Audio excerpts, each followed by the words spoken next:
বর্তমান ভূরাজনীতির প্রেক্ষাপটে পারস্য উপসাগরের নীল জলরাশি এখন আর কেবল তেলবাহী জাহাজের পথ নয়, বরং এটি হয়ে দাঁড়িয়েছে বৈশ্বিক অর্থনীতির সবচেয়ে সংবেদনশীল চোখ পয়েন্ট।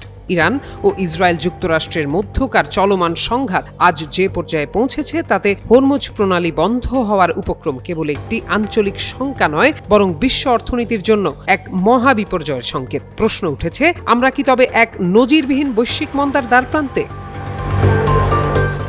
ভৌগোলিক অবস্থানের কারণে হরমুজ প্রণালী কৌশলগতভাবে অপ্রতিদ্বন্দ্বী। বিশ্বের মোট উৎপাদিত খনিজ তেলের প্রায় 1/5 এই সরু পথ দিয়েই পরিবাহিত হয়। গত কয়েক সপ্তাহে ইরান ও ইসরায়েল যুক্তরাষ্ট্রের পাল্টাপাল্টি সামরিক পদক্ষেপের ফলে এই নৌপথের নিরাপত্তা এখন সুতার ওপর ঝুলছে। যদি তেহরান তার হুমকির বাস্তবায়ন ঘটিয়ে এই প্রণালী দিয়ে জাহাজ চলাচল পুরোপুরি বন্ধ করে দেয়, তবে আন্তর্জাতিক বাজারে জ্বালানি তেলের দাম রাতারাতি নিয়ন্ত্রণের বাইরে চলে যাবে।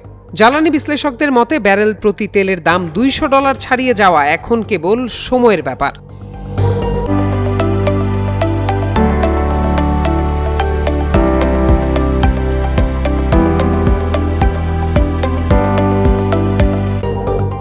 এই সংকটের প্রভাব কেবল তেলের বাজারেই সীমাবদ্ধ থাকবে না। হরমুজ প্রণালী রুদ্ধ হওয়ার অর্থ হল বৈশ্বিক সাপ্লাই চেইন বা সরবরাহ শৃঙ্খলে এক ভয়াবহ ছেদ। তরলীকৃত প্রাকৃতিক গ্যাস বা এলএনজির একটি বিশাল অংশ এই পথ দিয়ে এশীয় ও ইউরোপীয় বাজারে পৌঁছায়। ফলে শিল্পোন্নত দেশগুলোর উৎপাদন ব্যবস্থা স্থবির হয়ে পড়ার ঝুঁকি তৈরি হয়েছে।